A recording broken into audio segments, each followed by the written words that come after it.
Hello दोस्तों, आपका फिर से स्वागत है अपने चैनल स्टडीज ड्यूटी अमोडोमियो में। हम बीकानेर के किसान आंदोलनों के बारे में चर्चा कर रहे थे और उनमें से जो जागीर क्षेत्र के आंदोलन थे वो हम सब देख चुके हैं। जितने भी ठिकानों में आंदोलन हुए थे उन सारों के बारे में हम पढ़ चुके हैं। अब जो आज है वो हम पढ़ेंगे जो खालसा क्षेत्र में हुआ, जो बीकानेर का खालसा क्षेत्र में आंदोलन हुआ। और खालसा क्षेत्र में कोई खास आंदोलन ज्यादातर तो नहीं हुए, लेकिन गंगनेर वाला जो क्षेत्र था उसमें एक आंदोलन जरूर हुआ था। तो उस वक्त गंगनेर में खेती करने के लिए सिख किसानों को लाया गया था पंजाब से, तो उन्होंने कुछ कारणों से आंदोलन किया। तो आज हम उस पर चर्चा करेंगे। तो चलो शुरुआत करते हैं। तो जो गंगनेर क्षेत्र था उसके किसानों ने जो आंदोलन किया, जो खालसा क्षेत्र था, तो ये गंगनेर, पहली बात तो ये गंगनेर क्षेत्र था क्या? तो जो महाराजा गंगा सिंह द्वारा एक नहर का निर्माण करवाया गया था उसका नाम था गंगनेर, और उसके आसपास जो खेती के लिए किसानों को बसाया गया जो क्षेत्र था उसके आसपास वाला, उसको बोलते थे गंगनेर का क्षेत्र, जो राज्य के सीधा अंडर में आता था, खालसा क्षेत्र था। तो वहां के किसानों ने आंदोलन कब किया? पहली बात तो ये, तो कई जगह सन 1930-31 सीधा ये लिखा मिलता है इसके ब्रैकेट में, जहां भी गंगनेर क्षेत्र का आंदोलन कोष्टक में लिखा मिलता है 1930-31, लेकिन वास्तविकता यह है कि मतलब 1929 में ही विरोध शुरू हो गया था। तो विरोध शुरू हुआ मतलब किस लिए विरोध शुरू हुआ? आंदोलन करने के लिए। तो वास्तव में आंदोलन 1929 में ही शुरू हो गया था। तो हम जो इसका सन है वो मान के चलेंगे 1929 से 31। तो इसका जो सन है वो है 1929 से 31। और दूसरी बात कि क्या मामला था, ये क्यों हुआ? तो पहली बात ये कि गंगनेर का निर्माण हुआ कब? तो गंगनेर का जो निर्माण हुआ था वो 1927 में हुआ था।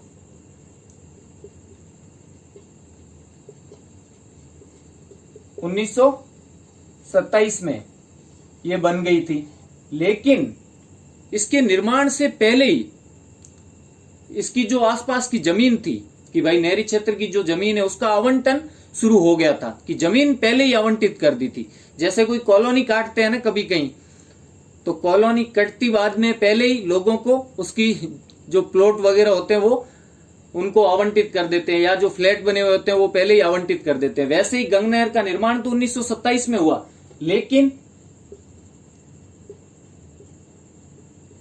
जमीन का आवंटन 1923 में ही शुरू हो गया था। तो अब जमीन दे किसको कि भाई नहरी क्षेत्र में खेती कौन करेगा? तो अपने बेचारे राजस्थान वाले, बीकानेर वाले जो मारवाड़ी थे किसान, उनको तो बोला भाई हमने तो नहर देखी नहीं है, तो वहां खेती क्या करेंगे, कैसी होगी, कौन सी फसल होगी, कैसे उगानी, हमें तो पता भी नहीं है, थोड़ा एक्सपीरियंस तो होना चाहिए ना। तो जो पंजाब के लोग थे उनको तो नहरी क्षेत्र में खेती करना आता था, क्योंकि वहां तो नदियां भी थी, और अपने इधर तो सब सूखा सूखा। तो इस वजह से पंजाब से सिख किसानों को भाई समझाया गया, उनको राजी किया गया कि आप जमीन ले लो गंगनेर वाले क्षेत्र में, नहर बन के तैयार हो जाएगी 1927 में, बहुत अच्छी बनेगी, और आप ले लो हमारी जमीन।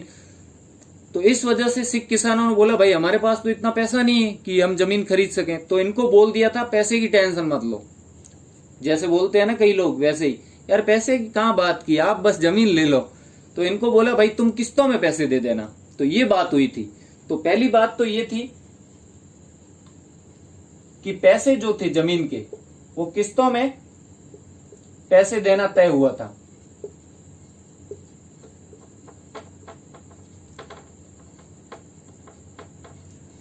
अब बाद में क्या होता है कि जब 1929 में 27 में बन के तैयार भी हो जाती है, 1929 में पानी देना भी मतलब सुचारू रूप से स्टार्ट भी एक तरह से हो जाती है, शुभारंभ कर देते हैं इसका, और जो आसपास की जमीनें थी वहां पे पानी देना भी स्टार्ट कर दिया था। तो अब जो किसान थे उनसे कई बार किस्तें नहीं दी जाती थी इतनी ज्यादा, मतलब तब फसल भी नहीं हुई थी, स्टार्टिंग में तो फसल होती नहीं थी। तो उस वजह से इन्होंने क्या किया, रियासत ने ब्याज लगाना स्टार्ट कर दिया कि भाई अगर आप किस्त नहीं दोगे तो उस पर ब्याज लगेगा, और ब्याज तो बढ़ता जाता था और ब्याज भी ज्यादा लगाया।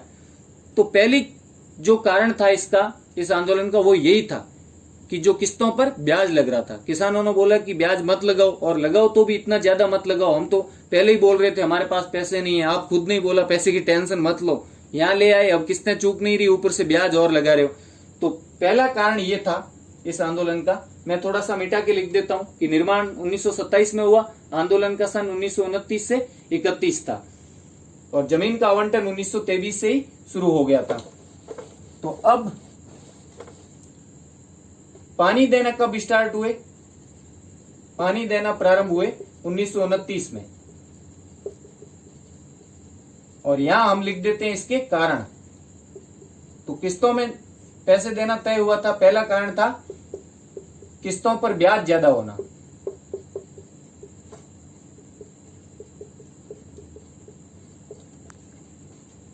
दूसरा कारण, पहला तो यही कि हम ब्याज नहीं दे पाएंगे, दूसरा था कि जो आबियाना कर था, और आबियाना कर के बारे में सारे जो पिछले वीडियोज है उनमें कई बार मैंने बताया है, ये वर्ड पहले भी आया है।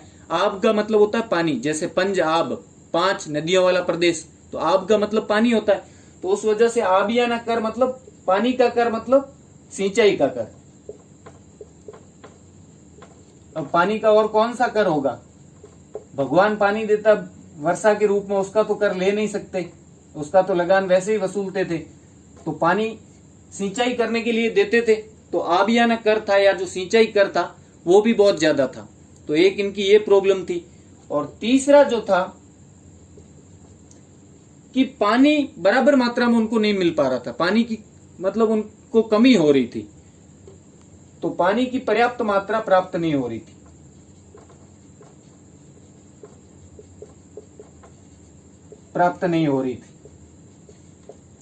और चौथा कारण कि लगान तो ज्यादा था ही।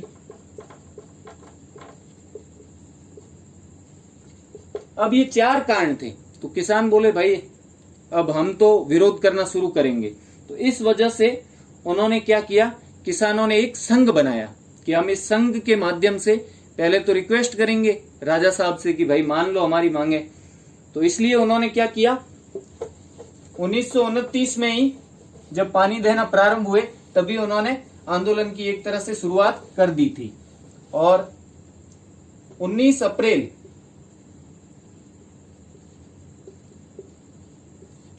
1929 में एक संघ बनाया, जमींदार संघ या जमींदारा संघ। जमींदारा लिखो भले ही, जमींदार संघ। अब इसमें एक सोचने वाली बात है, कई लोग तो सोचेंगे कि यार जमींदार तो जो जागीर क्षेत्र में होता था, जागीरदार, उसको बोलते हैं जमींदार। तो अपने जो राजस्थान में वो तो हम क्या करते हैं, जमींदार किसको बोलते हैं? जो जमीन का मालिक होता था, जागीरदार होता था, ठिकानेदार होता था, ठाकुर होता था, उसको। लेकिन पंजाब में जमींदार किसको बोलते हैं? जो खेती करता है, किसान होता है ना, जिसके पास जमीन होती है। तो उधर क्या था, जमीन जिसके पास होती थी वही जमीन का मालिक एक तरह से, तो वो जमींदार होता था कि भाई जमीनदार मतलब मालिक, कि इसके पास जमीन है। तो वहां जमींदार किसको बोलते थे? किसान को बोलते थे। पंजाबी गानों में कईयों में आपने सुना होगा जमींदार जट, तो जमींदार जट मतलब किसान ही, ठीक है। तो उन्होंने एक संघ बनाया और उस संघ के माध्यम से राजा को भाई प्रार्थना पत्र दिए, अर्जियां दी, उनसे रिक्वेस्ट की। इस संघ ने क्या किया, राजा को प्रार्थना पत्र लिखा कि हमारी समस्याओं का हल करो कुछ, और कि जो लगान है वो भी युक्ति संगत करो, साथ ही साथ आबियाना कर और जो ये ब्याज वगैरह ज्यादा लगा रहे हैं, या तो इसको कम करो या खत्म करो, हमसे तो किस्तें ही नहीं चूक रही, ऊपर से पानी पर्याप्त दो। तो राजा को प्रार्थना पत्र लिखा इस संघ ने। और इस संघ के जो नेता थे, तो इस संघ का अध्यक्ष जो बनाया था वो बनाया था दरबार सिंह को, जमींदार संघ का अध्यक्ष। यही लिख देता हूं मैं, अध्यक्ष बनाया था दरबार सिंह।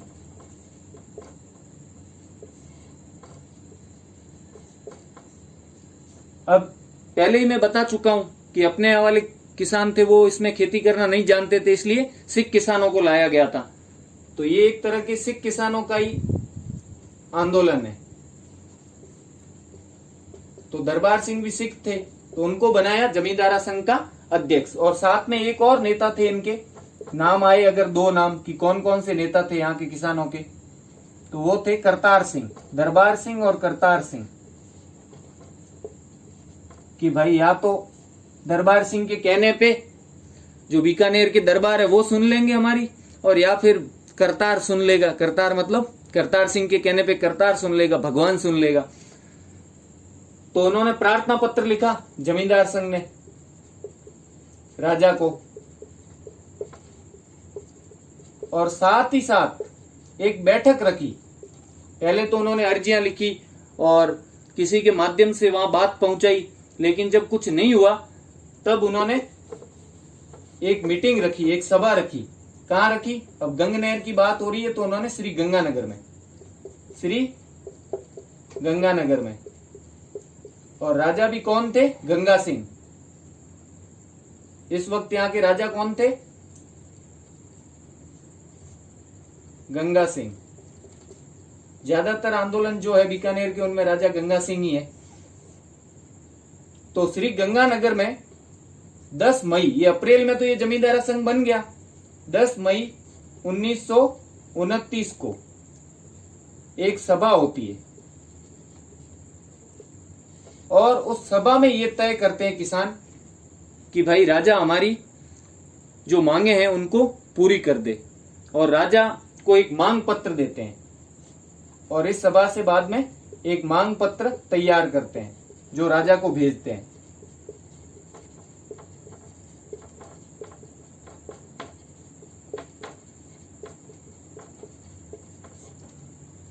और बाद में चूंकि जो गंगा सिंह थे, इनका मतलब इस गंग नहर में जो थी वो काफी रुचि थी इनकी। वो चाहते थे कि मतलब विकास तो चाहते ही थे, साथ में ये भी चाहते थे अगर नहर आएगी तो राज्य की आमदनी भी तो बढ़ेगी, राज्य को भी तो, रियासत को भी तो फायदा होगा। तो इसलिए वो नहीं चाहते थे कि ये मतलब बस्ती बसने से पहले ही उजड़ जाए। तो कि भाई अभी तो किसान आए और आंदोलन शुरू कर दिया। पानी 1929 में स्टार्ट किया, 27 में नहर बनी है, और 29 में ही जब पानी देना स्टार्ट हुए तभी आंदोलन शुरू कर दिया। तो अगर ऐसा होगा तो फिर तो यहाँ खेती नहीं हो पाएगी, तो गंग नहर वाला पूरा प्लान ही फेल हो जाएगा ना, पूरी योजना व्यर्थ चली जाएगी। इस वजह से जो गंगानगर में 10 मई 1929 की सभा में जो मांग पत्र तैयार किया, उस पे राजा ने थोड़ा सा अमल किया, और बाद में उनकी कुछ मांगे मान लेते हैं कि भाई ब्याज कम कर देंगे तुम्हारा किस्तों पर, और जो लगान है, भू राजस्व है, वो भी कम कर देंगे। तो राजा ने कुछ मांगे मान ली या कुछ छूटें दी।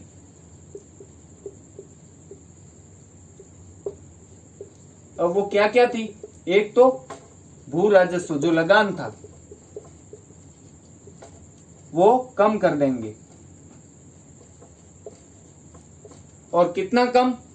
तो जो खरीफ की फसल होगी ना, उस पे तो 16%, और जो रबी की फसल होगी उस पे कितनी छूट देंगे? 25% छूट दे देंगे। और साथ ही साथ जो आबियाना कर है, सिंचाई कर,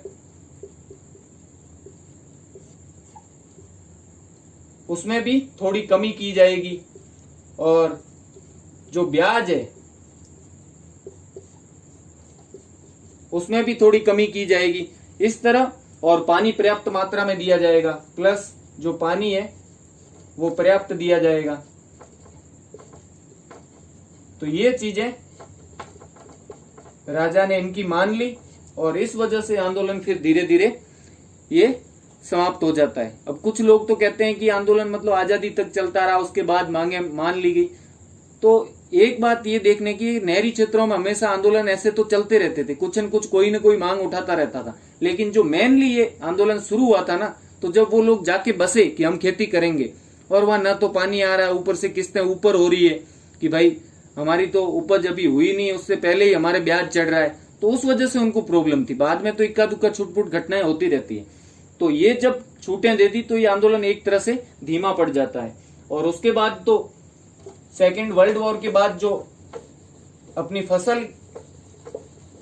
के जो उत्पादन होता था उत्पादक चीजें थी, कृषि उत्पाद, कृषि उत्पादों का मूल्य काफी बढ़ गया, उपज का मूल्य काफी बढ़ गया। जो सेकेंड विश्व युद्ध था,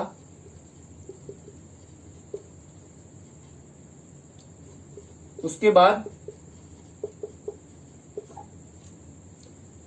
जो अपना फसल की उपज होती थी या कृषि उत्पाद थे,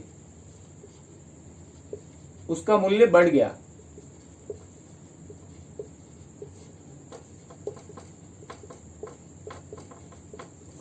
और प्लस कि साथ ही साथ ये मूल्य बढ़ने से किसानों को क्या फायदा हुआ कि उनको आमदनी ज्यादा होती थी, इस वजह से वो किस्तें चुका पा रहे थे, तो ब्याज चढ़ता नहीं था। ब्याज कब चढ़ेगा? जब ज्यादा टाइम लेगा, किस्तें नहीं चुका पाएगा, तभी तो उस पर ब्याज लगेगा। लेकिन इनकी उपज का जो मूल्य था वो बढ़ गया था विश्व युद्ध के बाद, और मूल्य बढ़ने से इनको क्या होता था, फायदा ज्यादा होता था। उस वजह से किस्त टाइम पे चुकाने लगे तो किसानों को प्रॉब्लम नहीं हुई। जब तकलीफ होती थी ना, चूकती नहीं थी, तभी तो आदमी विरोध करता था, वरना जब सब कुछ सही चल रहा है तो विरोध क्यों करेगा।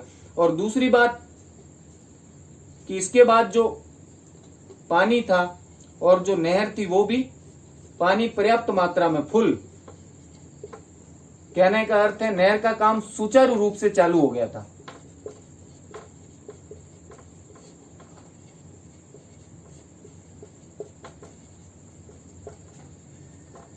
और जब सुचारू रूप से प्रारंभ हो गया, पानी की कोई कमी नहीं है, जो उपज हो रही है उसका भी अच्छा मूल्य मिल रहा है, और जो कर वगैरह, लगान वगैरह, वो भी उनमें तो छूटें दे ही रखी थी, सब कुछ चुका पा रहे हैं, तो इस वजह से बाद में तो ये आंदोलन बंद ही हो गया था। मतलब आजादी जब आई तब इस आंदोलन से भी राजा जो था वो आजाद हो गया, आंदोलन पूरी तरह से बंद हो गया। तो ये था अपना जो खालसा क्षेत्र का गंगनहर क्षेत्र था, वही खालसा क्षेत्र था, वहां का जो आंदोलन हुआ था वो। और अगर आपको मेरा ये वीडियो अच्छा लगा हो तो इसे लाइक करें, साथ ही साथ अपने अगर चैनल स्टडीज ड्यूटी अमोडोमियो को सब्सक्राइब नहीं किया है तो इसे सब्सक्राइब जरूर करें, और अपने दोस्तों से ज्यादा शेयर करें। Thank you so much. पढ़ते रहें स्टडीज ड्यूटी।